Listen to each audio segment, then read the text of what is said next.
My name is Kabacoff. I'm CEO of HRI Properties. The company's mission is to create diverse, vibrant, and sustainable neighborhoods.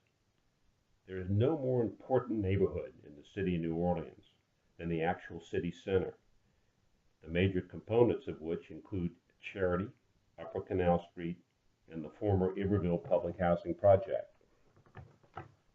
Initially, my thinking was to focus on Iberville, which I presented many years ago to the then Lieutenant Governor, Mitch Landrieu, who said I was thinking too small and should expand my vision to include the area bounded by the Pontchartrain Expressway on the west to Armstrong Park on the east.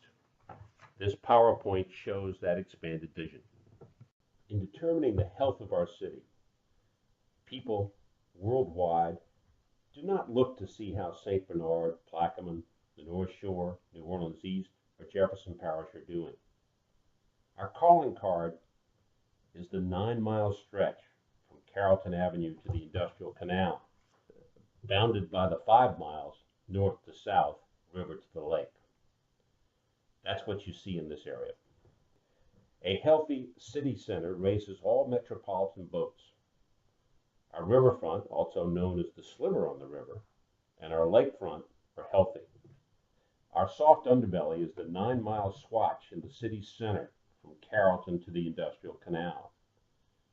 Revitalizing this whole 9-mile stretch would be a pipe dream, but if you're going to make a real difference, it'll take a dramatic undertaking.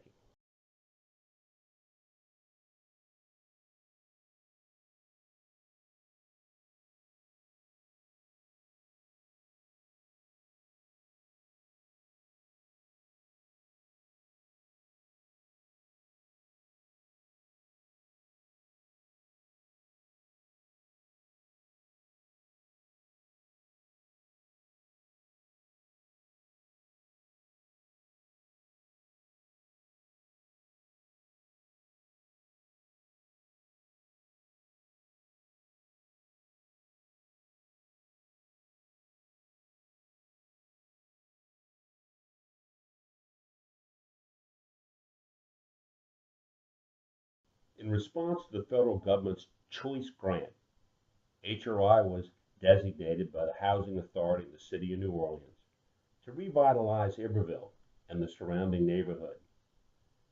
Designated for revitalization is Tulane Avenue to St. Bernard and Loyola Rampart to Broad Street, which is 2.5 times the size of the French Quarter.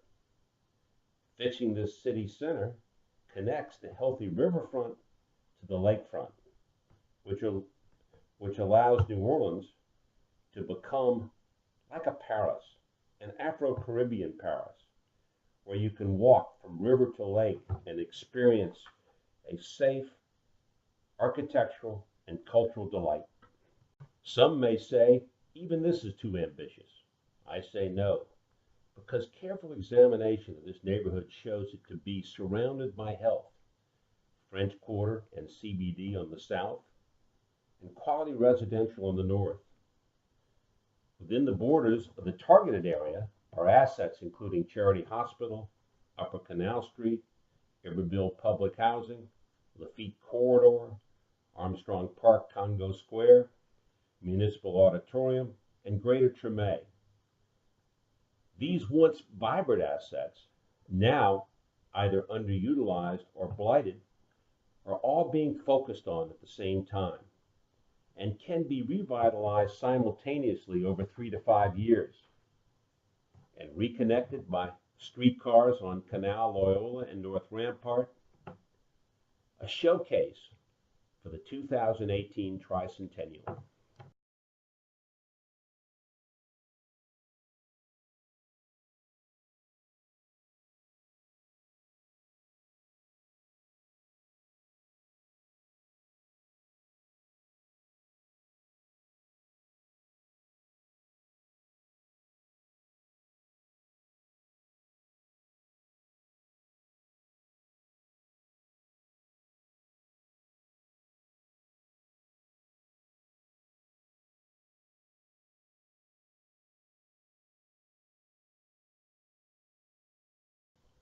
Two well-intended government programs, housing and transportation, have had extreme and unintended negative consequences on the city's center and the Tremaine neighborhoods. Iberville, perceived by many to be a ghetto, kept the French Quarter, which is vibrant from Bourbon to the river, from healthy development on the Rampart Street side. The medical community viewed Upper Canal Street, adjacent to the Iberville Public Housing Project, as a barrier for eastward expansion. The impact of the I-10 on Greater Treme will be discussed later in this presentation.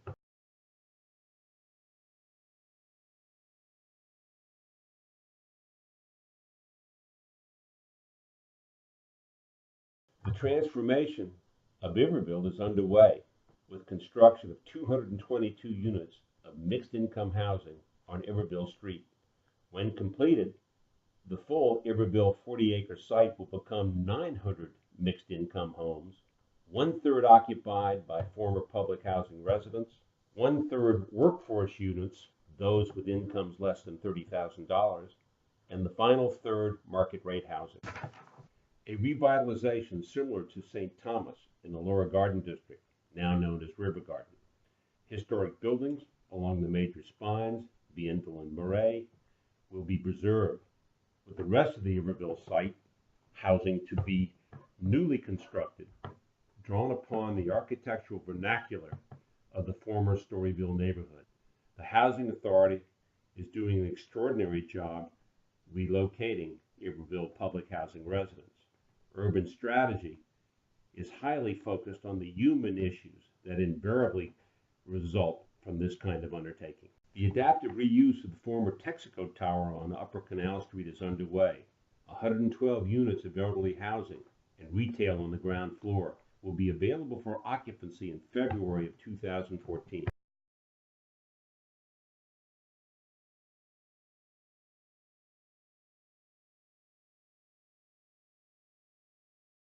On the western flank of this center city neighborhood is the former medical district, including the monumental historic buildings, Charity and the VA, both to be donated by the state to the city. The mayor's vision is to adaptively reuse Charity into a civic center. It's a brilliant use of space.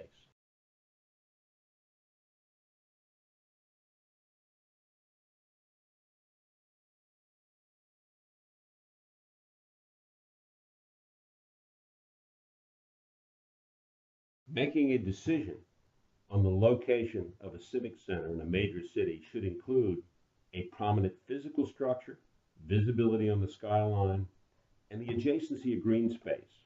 Our present City Hall was intended to sit prominently along the Basin-Loyola corridor. In the 1950s, Basin-Loyola was thought to be the next major corridor in the city after Canal Street. Actually, Porter Street achieved that status.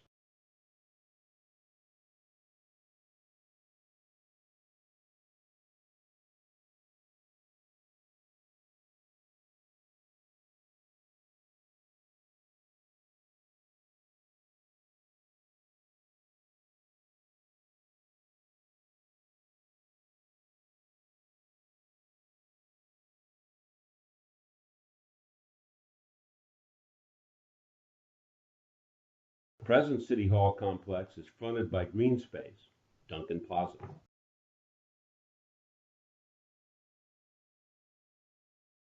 As to visibility on the skyline, Charity sits prominently, as you can see from the perspectives, from Canal Street, Bienville, and even as far as Esplanade Avenue.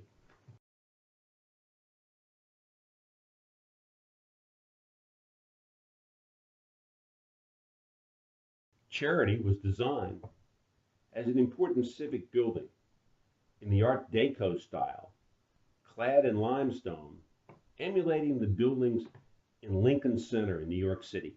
The mayor's plan includes City Hall in the center, the Civil District Courts in the Lakeside wing, and he's exploring locating facilities for the neuroscience and hyperbaric medicine in the Riverside wing, adjacent to the Tulane Medical School and Hospital.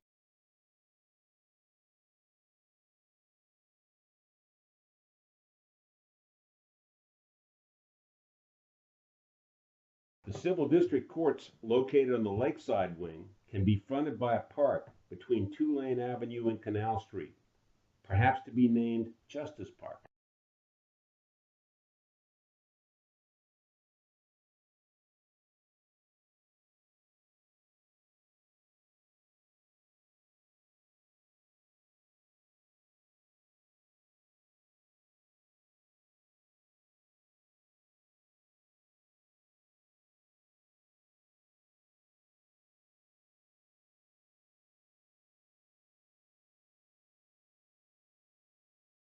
A separate and distinct identity and entry for the courts in the lakeside wing.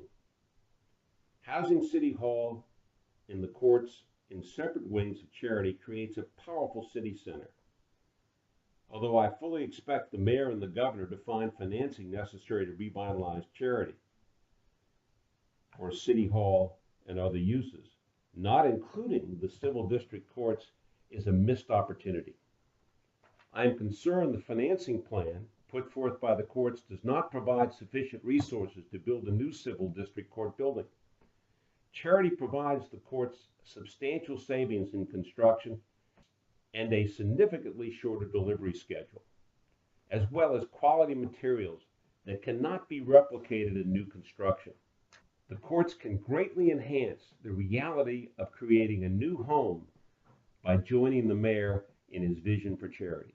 New construction on the second floor, located in the space between the center and lakeside towers along Gravier, accommodates 14 column-free courts, below which will be a column-free city council chamber.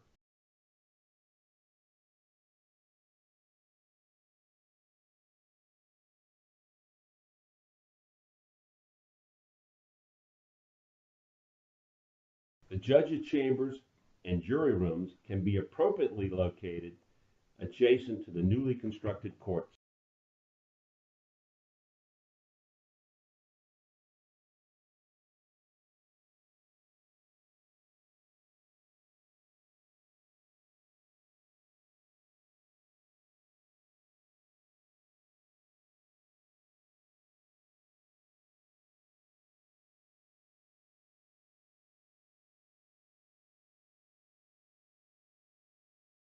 To create green space across from Tulane Avenue in front of the entrance of Charity, we are recommending the demolition of the Butterworth building on the lakeside corner of LaSalle and Tulane to allow the creation thereon of Justice Park, as well as greening the wall and rooftop of the Tulane parking garage.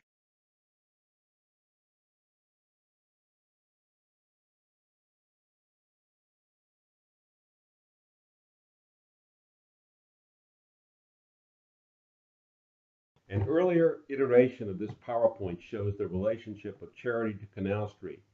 A worker in Charity will be able to walk out of the front entrance onto a park and to a shopping center to be developed on Canal Street. A good place to work.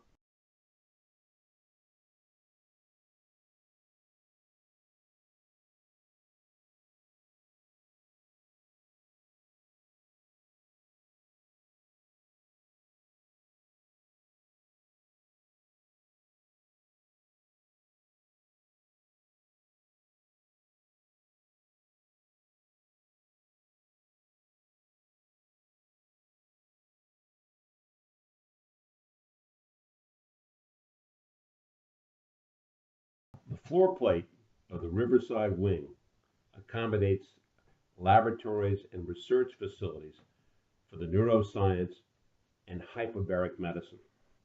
Every city in the United States is trying to capture a piece of the bioscience industry. By focusing on a niche, what we're good at, neuroscience and hyperbaric medicine, greatly enhances our city's ability to obtain the necessary resources to make this sector of the bioscience industry a reality. The President has made neuroscience the centerpiece of the scientific research he wants to conduct during his administration. Hyperbaric medicine is now understood to significantly improve the chances of survival for victims of heart attacks, gunshot wounds, Alzheimer's, Parkinson's, and many other diseases. Our region is well known as the home of hyperbaric medicine, where equipment was developed to protect underwater divers injured in the Gulf of Mexico.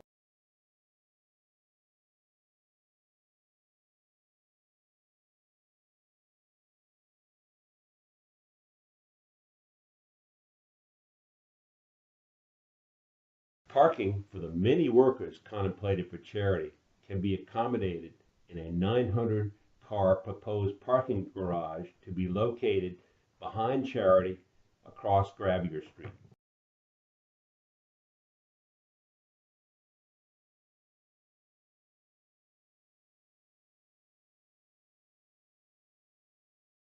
HRI since 1984 has done almost $2 billion of adaptive reuse of historic buildings around the United States.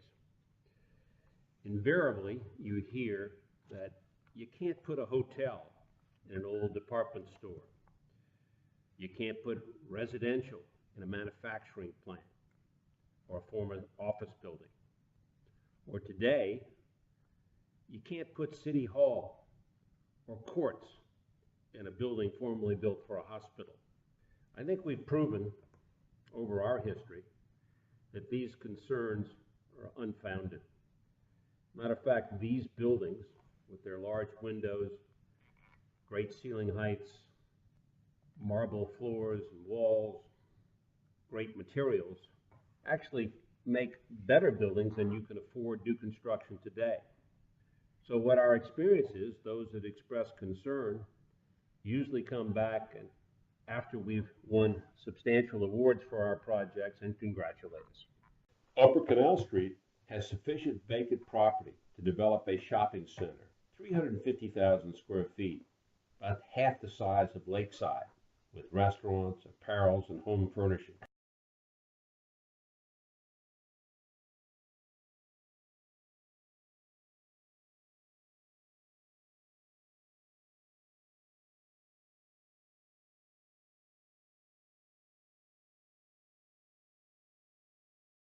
Today's shopping centers require the adjacency of entertainment facilities. We have them on Upper Canal Street with the revitalization of the Sanger, Joy, and Lowe's.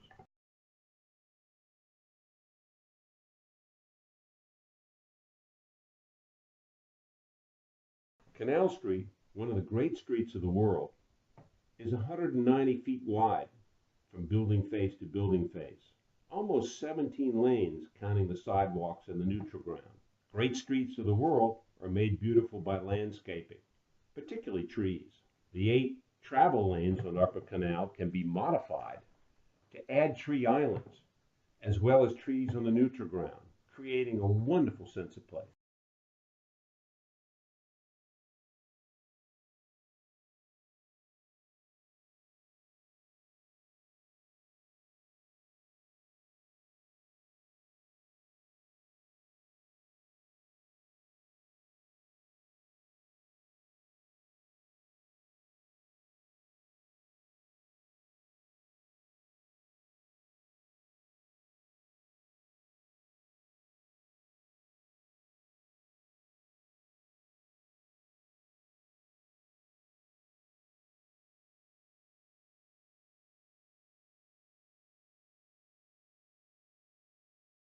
This center city revitalization will have a positive impact on the entire city, and particularly the medical complexes, UMC and VA, and the tourist industry.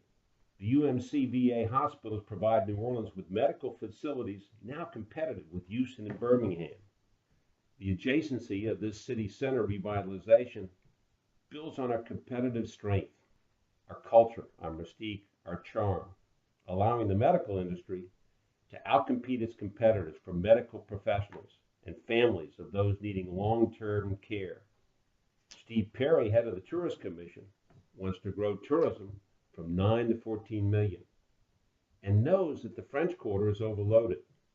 Consequently, we have to expand our footprint, expand the show, which can be accommodated by this revitalization of Upper Canal.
the neutral ground of North Claiborne Avenue in the Chernay neighborhood prior to the introduction of the I-10.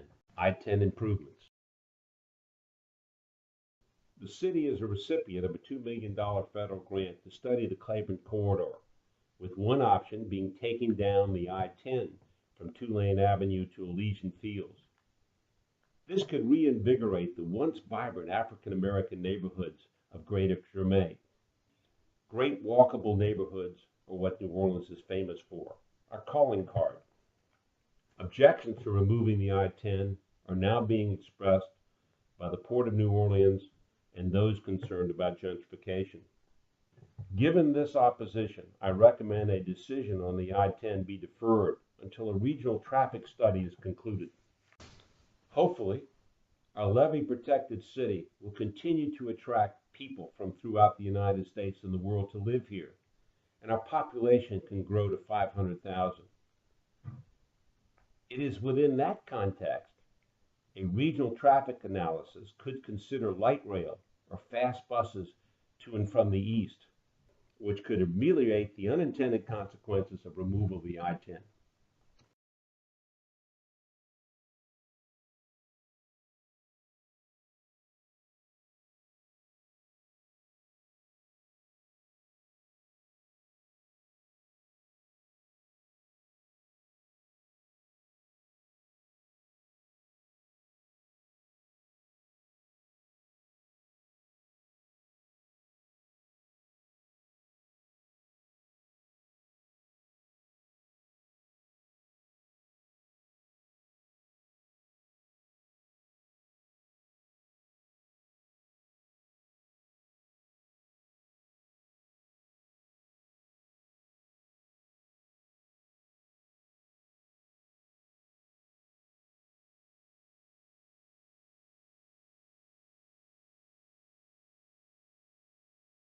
In adaptively reusing Charity, landscaping Upper Canal, creating a shopping center on Canal, and revitalizing Iberville, the goal should be to create another great place, like a Jackson Square.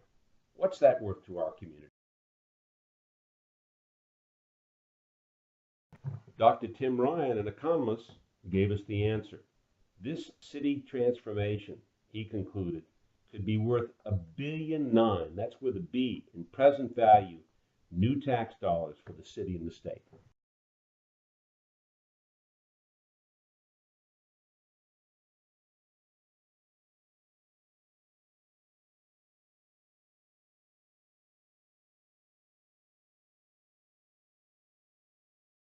When transformed, the city center, with its many assets, will connect the healthy riverfront and lakeside neighborhood.